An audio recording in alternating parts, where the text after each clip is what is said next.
So I did not expect to be making a second video today, but hey, what are you gonna do? Well, first we're gonna go into the trade that happened earlier today, and I think we're gonna go into something that's going to happen very soon. You know, obviously, I think if we all have heard, I was at work, so sorry it's so late, but Minkah Fitzpatrick is back on the Dolphins, which, you know, here's the thing. I really like this trade. I think that it's exactly the player that we needed, and someone that I never thought that we were going to get. You know, I thought we were going to go Jalen Ramsey for like a draft pick or something like that. And this proves something that a lot of us Dolphins fans were. I personally didn't think it was a rebuild because I think we had too many good players. But a lot of people were like, "Oh, we're throwing this all away." I think that this proves that we're trying to do something this year. It's just, again, here's the key word, and I've been making videos on this. I think a lot of YouTubers have been making videos on this. We are changing the culture. That's literally what's happening right now. The culture is changing. You're not going to be buddy-buddy. This is a business. And they're not treating it like he needs to be everybody's friend. But we're treating it like we have holes. And there are certain players that can fill those holes. Doesn't matter the friendship that we have. You need to fill those holes, you know. Raheem Mostert came out, basically said something about a Pro Bowl. What I find really funny, and people are probably going to make a big deal out of Raheem Mostert saying something. No offense to him, but was really a nobody until the Dolphins got him. He had one good year, and I'm going to be honest with you. In Vegas, he's probably not going to do anything. Like, he's probably going to have like 400 yards, going to go back to exactly the way that he was back when he was with the 49ers. He's probably not going to do anything because sometimes there are system running backs, receivers, corners, all of that stuff, and sometimes they're actually good. Raheem Mostert was on the 49ers for like probably almost a decade, if I'm not mistaken. Didn't do anything. Like, had one Super Bowl game where he had some yardage, but besides that, like, really didn't do anything. It's what they're trying to do right now. Yeah, it's going to ruffle some feathers. You know, the thing is that we need feathers to be ruffled. They're treating this like a business, and that if you're not the guy that's going to fill the role, you can have a great relationship, love you. But we're going to move on, and we're going to find someone that can fill the role that we want, because we're not going to be talked about as this soft team. You know, and here's the thing. When you're a running back that fumbles, or when you're a tight end that can't block, that's a soft team. So, again, make a Fitzpatrick trade. I think that this is one of the better trades. You know, you not only have you added a safety, because we did a safety video for the Road to Training Camp, check that series out, but you added a safety that adds an attitude. You know, it's not just adding a safety. You're adding someone that brings a whole entire new dynamic to that defense, where it's not just the defensive line now. You have a hard-hitting, very smart safety. And personally, Minkah Fitzpatrick, man, I thought he was a phenomenal player when he was with the Dolphins. I was really mad when we traded him. I know we were rebuilding, but he was a really great player, you know? But what this is doing, obviously, you bring attitude. You're going to have a trade incoming, because they're talking about, I think Tom Pelissero said something about we're looking into tight ends. And this is something we've been talking about. Jonnu Smith can't block. It's another Mike Gesicki, a better one, but he cannot block. So the physical team that we want to produce, you can't have someone that can't block. That's just the pure end of it. Like, he was going to get traded regardless. Like, he was not going to be a mainstay on this team. We want to develop a real hard-nosed running team, and Jonnu Smith just cannot block. It's just a simple fact of it, and I'm going to be 100% honest with you. Again, the Mike McDaniel offensive system, it allows people to play better than what they actually are. And I'm going to tell you right now, the Steelers, he's going to be another 400-yard tight end. He's not going to do the same thing that he did in Miami. No offense to them, but they've been in the league for a long time now. There's a reason why they came to Miami, all of a sudden had this burst of new life, and it's going to be the same way that it was before. You don't just stay in the NFL for 10 years and then all of a sudden just have this amazing year. You would have been like this forever. It's the system. You got into a system that really elevates. You know, there were a lot of runs with Raheem Mostert where he was wide open for like 12 yards. There are a lot of times where Jonnu Smith was wide open for like 12 yards. These guys are going to go back to the way that they were before. And we're not going to be buddy-buddy anymore. This is going to lead to something different. And what it's going to lead to is we're trading for a tight end. I have 3 that I can tell you, I think off the bat, it's going to be one of these 3, you know. Kyle Pitts is a possibility. 100%. Kyle Pitts can be a possibility. But again, Kyle Pitts can't block. It's just another one of those things that he's just not a good blocker.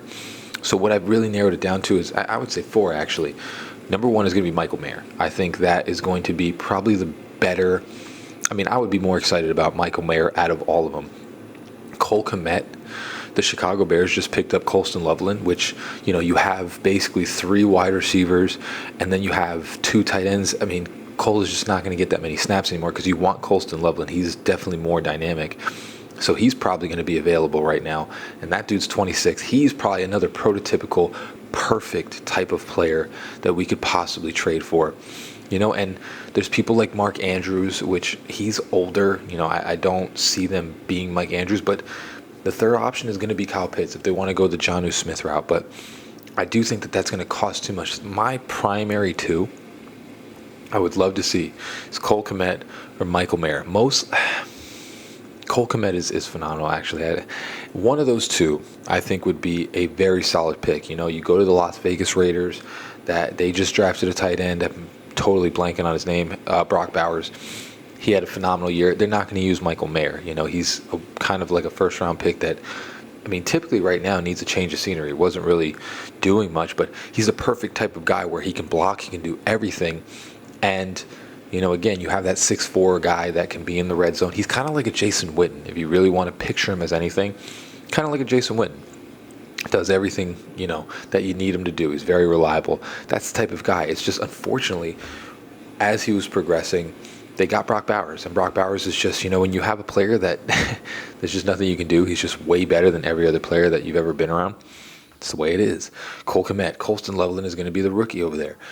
Cole Kmet's 26. He's not going to be wanting to be behind a rookie in touches and snaps. Now, I don't know if that's going to be fully available, but for me personally, Michael Mayer makes so much sense because Cole Kmet, you're probably going to have to give a lot up for. Michael Mayer, he's kind of like a failed first-round pick, or I think he was in the second, actually.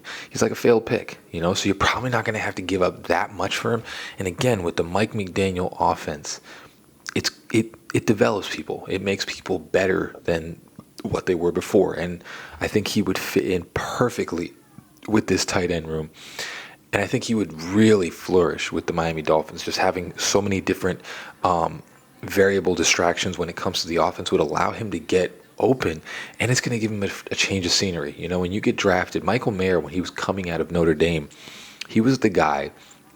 A lot of us thought he was going to be like the next, George Kittle, the next, one of those guys. He was going to be that old reliable tight end that was going to get 50 to 60 receptions a year, 800 to 1,000 yards. He was going to be that type of dude.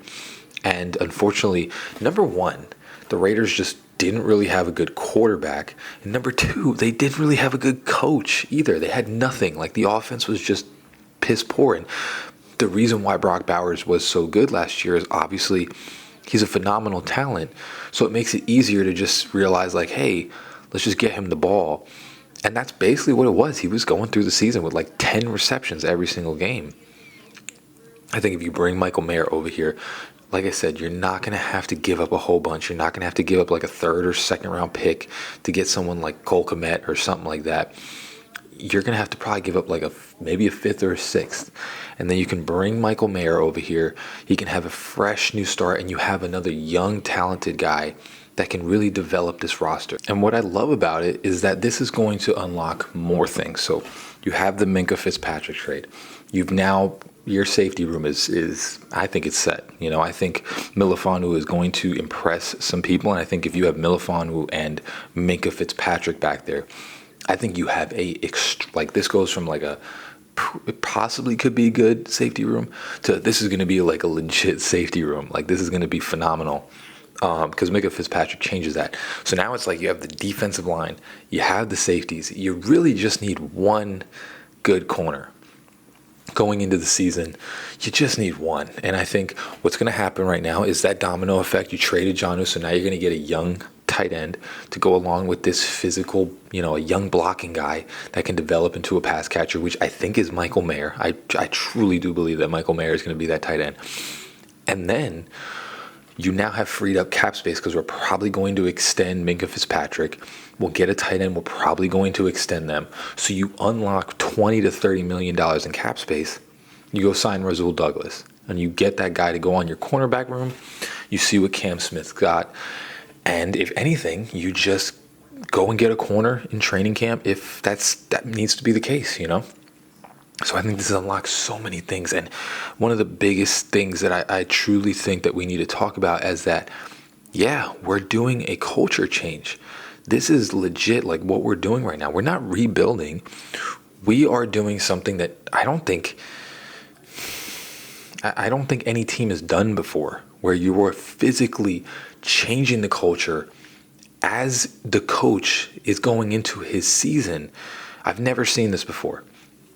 Usually you fire the coach, you change the culture. I've never seen a coach change the culture like this where, Jonnu had a good year. He can't block. You're gonna get a person that can block to run this type of offense. You want to be more physical. Mostert fumbled a bunch of times, actually cost us like 2 games last year. You're going to get rid of him, and you're going to get the young guys to come in and develop their talent. It's a change of culture, and this team is looking like, I'm telling you, again, I'm going to say this for the 40th time. This team is going to surprise some people. I think with how we've developed the offensive line, the defensive line, now the safeties, the wide receivers, you're going to trade for a tight end. Like I said, it's probably going to be Michael Mayer or one of those guys. And then you grab a safety, and then and then you grab a corner, and then every single positional group is pretty set coming into the season, where I would even say if, we sign a good corner, I would even say this is probably, in the Mike McDaniel era, probably the most well-built team that we've had for probably the past decade. Like, this team, when we go get a corner and then we have the corner room set, this is probably the most complete team that we've had in a very long time. And I think people are underwhelmingly, I get it, there were some holes. They're doing it right. They were waiting to see if they could get a good, solid fish for Jalen Ramsey, and they did. And now it changes everything. Where, like I said, this team, besides the corner right now, which we don't know what Cam Smith is going to do. I think people are really not looking into. Cater's looking okay. We don't know what Cam Smith's going to do, but Cam Smith has the potential to become something. If you add one more corner and just solidify this room, so yeah, it's not going to be elite. You're not going to have like the Xavier Howard, Jalen Ramsey days. Like, that's not going to be the case. You're not going to have, 2 lockdown Byron Jones and Xavier Howard days, but you have a solid enough cornerback room that every single positional group is set. I think people are going to be very surprised this year. I think this year is going to yield a lot of developmental talent, and I think I'm excited, bro. Like, I never thought I would see Minkah Fitzpatrick back, like, most likely maybe even to retire a Dolphin. It changes everything, and if you get another good young tight end, this offense is set. You get a cornerback, you're set on defense, where, like I said, this becomes, I would say, probably for the last decade, I would say even before that, like before Pennington, this is probably going to be the most complete team that we've had in a long time. I know there's young talent on the offensive line, but all of them are looking good, and I think if you look at the way that Butch Berry has developed offensive line talent, I'm not worried about it. I think a lot of the players that came in and did okay would have been chicken scraps in other teams. I'm going to say it again. This team's going to surprise some people. I think we're going to pick up Rasul Douglas. I don't think we talked to him. It's probably just we talked to him, we gave him a contract, and now he declined it. And we probably were like, all right, let's trade Jalen Ramsey, and then we'll figure out a contract that we can go to. This is going to be the most complete team we've had in a long time. And I think people need to start getting excited about this. I know it's just pen and paper right now, but this is going to be the most complete team we've had in a long time. I've never seen anything like this. Usually we have a D-line and not much in the back. Usually we have an offense and not a defense, or a defense and not an offense. You get a corner, you get a tight end. You have 2 solid defense, offense, 2 head coaches, basically a defensive head coach and an offensive head coach running the team and a bunch of young talent. I mean, we need to start getting excited about this. I'm just saying. But let me know down in the comments below if you think I'm spitting hot baloney and you don't believe any of it. Let me know down in the comments below. I love you all. Didn't think I was going to make a second one, but needed to. Fins up, baby. Peace.